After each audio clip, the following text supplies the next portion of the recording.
Dalam buku Perang Kolonial Belanda di Aceh. Tedat Colonial War in Aceh. Penerbit Pusat Dokumentasi dan Informasi Aceh. Tahun 1977. Pada tanggal 4 Januari tiba lagi 500 orang anggota pasukan pejuang Aceh dari Sagi XXI Mukim untuk mempertahankan Dalam. Pimpinan pertahanan waktu itu dipegang oleh putra Raja Negeri Pidi. Raja Pidi sendiri datang ke Aceh Besar dengan mengikut sertakan 500 orang anggota pasukan dan mengambil tempat bertahan di Lueng Bata. Sedang pada pertengahan bulan Januari tiba lagi 1.000 orang anggota pasukan pejuang Aceh dari Peusangan dengan mengambil kedudukan di Kuala Cangkoy. Ketika Dalam terus-menerus dihujani peluru Belanda, wabah kolera sedang berjangkit pula. Dalam pada itu, Sultan, Panglima Polem dan Teku Baet menyingkir ke Lueng Bata. Sewaktu Dalam dapat direbut oleh Belanda pada tanggal 24 Januari, Belanda menghentikan agresinya untuk sementara dengan harapan agar dapat dipaksakan sebuah persetujuan perdamaian dengan Sultan Aceh seperti yang dilakukan di Siak, Traktat Siak. Sementara itu, Sultan Mahmud Syah mangkat karena wabah kolera pada tanggal 29 Januari di Pagar Aye dan dimakamkan di Cot Bada dekat Samahani. Namun pasukan pejuang Aceh tidak merasa terpukul kalah. Meskipun yang telah dikuasai Belanda hanya Dalam saja, Letnan Jenderal Van Swieten pada tanggal 31 Januari 1874 menyatakan bahwa kerajaan Aceh sudah ditaklukkan dan bahwa pemerintah Hindia Belanda telah menggantikan kedudukan Sultan dan menempatkan daerah Aceh Besar menjadi milik pemerintah Hindia Belanda. Van Swieten pada tanggal 16 April 1874 kembali ke Batavia, Jakarta, dengan meninggalkan korban tewas sebanyak 28 orang perwira, 1024 bawahan, serta 52 orang perwira dan 1082 bawahan yang luka-luka dan sakit serta diungsikan ke tempat lain. Belanda menyangka bahwa dengan menduduki Dalam serta sebagian kecil daerah Aceh Besar dan dengan secari kertas, pernyataan, sudah cukup membuat wilayah kerajaan Aceh lainnya segera bertekuk lutut kepada Belanda. Kiranya perlawanan dari pihak pejuang Aceh bertambah meningkat. Setelah melihat bahwa Belanda akan terus juga menduduki Dalam, maka Teku Imoum Lueng Bata dan Teku Cilam berusaha menaklukkan daerah Meurasa dengan pasukannya yang berseragam serba putih dan berhasil memusnahkan 250 buah rumah di daerah itu, walaupun kemudian dapat dipukul mundur oleh Belanda. Namun kekalahan ini tidak menyebabkan mereka berputus asa. Dalam bulan Juni dan Agustus 1874 mereka mendirikan benteng-benteng di sekitar tempat-tempat yang diduduki Belanda. Di samping daerah-daerah pantai yang bahu-membahu turut melawan Belanda, ada juga beberapa daerah yang telah berdamai dengan Belanda dengan maksud agar dapat menjalankan kegiatan perdagangan tanpa gangguan. Kesempatan ini dipergunakan untuk membantu perbekalan pihak pejuang-pejuang Aceh. Dalam pada itu, pemerintah Hindia Belanda menyetujui usul Jenderal Pel, yang menggantikan Van Swieten, untuk menduduki daerah Krueng Raba di pantai utara Sagi XXI Mukim guna mendirikan sebuah garis pos dengan harapan agar hubungan perdagangan dan politik kerajaan Aceh dengan luar negeri terputus, dan di bidang perniagaan akan tergantung kepada Belanda. Diusahakan pula oleh Jenderal Pel untuk mendapatkan daerah yang baik untuk pelabuhan transito bagi perdagangan antara Sumatera bagian utara dengan semenanjung Tanah Melayu, dan dalam hubungan dengan Eropa dijadikan tempat penimbunan hasil bumi dan barang-barang keperluan daerah sekitarnya. Belanda menyangka bahwa dengan menduduki Dalam serta sebagian kecil daerah Aceh Besar dan dengan secari kertas, pernyataan, sudah cukup membuat wilayah kerajaan Aceh lainnya segera bertekuk lutut kepada Belanda. Kiranya perlawanan dari pihak pejuang Aceh bertambah meningkat. Setelah melihat bahwa Belanda akan terus juga menduduki Dalam, maka Teku Imoum Lueng Bata dan Teku Cilam berusaha menaklukkan daerah Meurasa dengan pasukannya yang berseragam serba putih dan berhasil memusnahkan 250 buah rumah di daerah itu, walaupun kemudian dapat dipukul mundur oleh Belanda. Namun kekalahan ini tidak menyebabkan mereka berputus asa. Dalam bulan Juni dan Agustus 1874 mereka mendirikan benteng-benteng di sekitar tempat-tempat yang diduduki Belanda.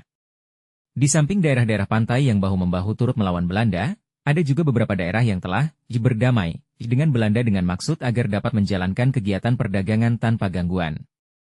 Kesempatan ini dipergunakan untuk membantu perbekalan pihak pejuang-pejuang Aceh. Dalam pada itu, pemerintah Hindia Belanda menyetujui usul Jenderal Pel, yang menggantikan Van Swieten, untuk menduduki daerah Krueng Raba di pantai utara Sagi XXI Mukim guna mendirikan sebuah garis pos dengan harapan agar hubungan perdagangan dan politik kerajaan Aceh dengan luar negeri terputus, dan di bidang perniagaan akan tergantung kepada Belanda. Diusahakan pula oleh Jenderal Pel untuk mendapatkan daerah yang baik untuk pelabuhan transito bagi perdagangan antara Sumatera bagian utara dengan semenanjung Tanah Melayu, dan dalam hubungan dengan Eropa dijadikan tempat penimbunan hasil bumi dan barang-barang keperluan daerah sekitarnya.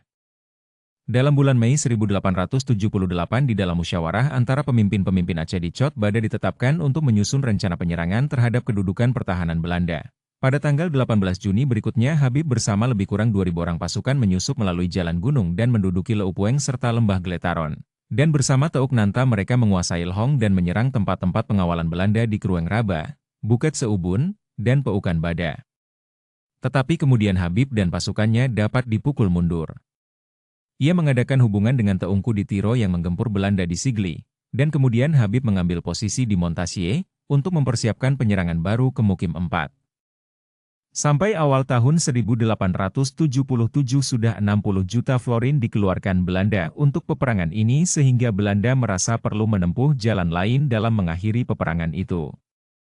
Gubernur Jenderal Hindia Belanda, J.W. van Landsberge menuju ke Aceh dalam bulan Maret 1877 untuk melihat dengan mata kepala sendiri keadaan di Aceh.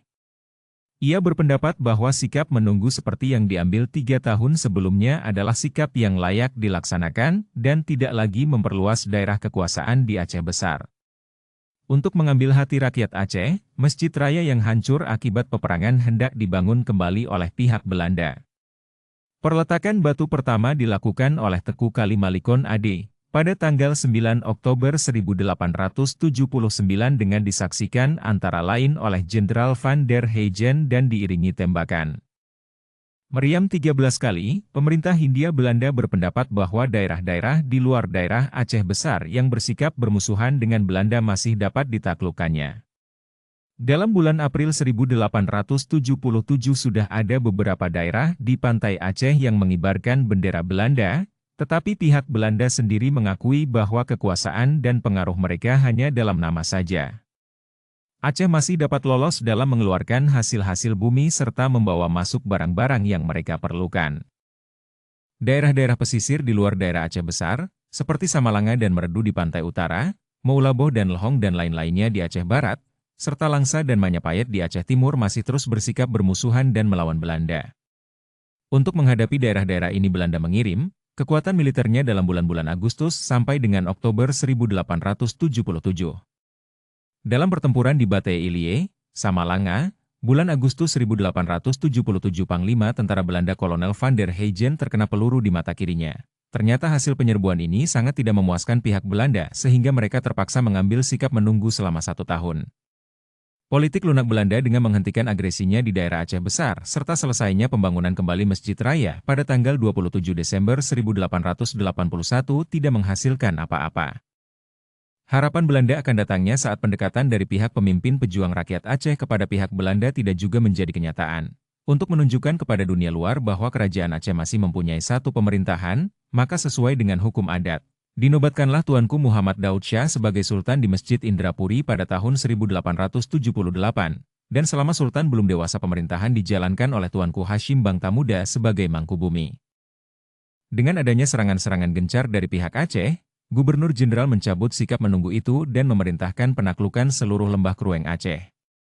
Van der Heijden, yang pada bulan Januari 1878 diangkat menjadi gubernur sipil dan militer menggantikan Jenderal Diemont, dapat mendesak pasukan Aceh keluar garis pertahanan Belanda dan berhasil menaklukkan daerah-daerah XXI dan XXV Mukim di dalam daerah Aceh Besar. Dengan adanya tekanan-tekanan dari pasukan pejuang Aceh, pada bulan Februari dan Maret 1878 Belanda terpaksa mengirimkan kekuatan militernya ke bahagian selatan daerah Aceh Besar dan Aceh Barat. Karena adanya serangan yang terus-menerus dari ulama Teungku di Tiro terhadap tempat-tempat pengawalan Belanda di daerah Gigieng, dalam bulan April dan Mei tahun itu juga Belanda mengirimkan pasukannya ke sana di bawah pimpinan Mayor W.A. Coblejen.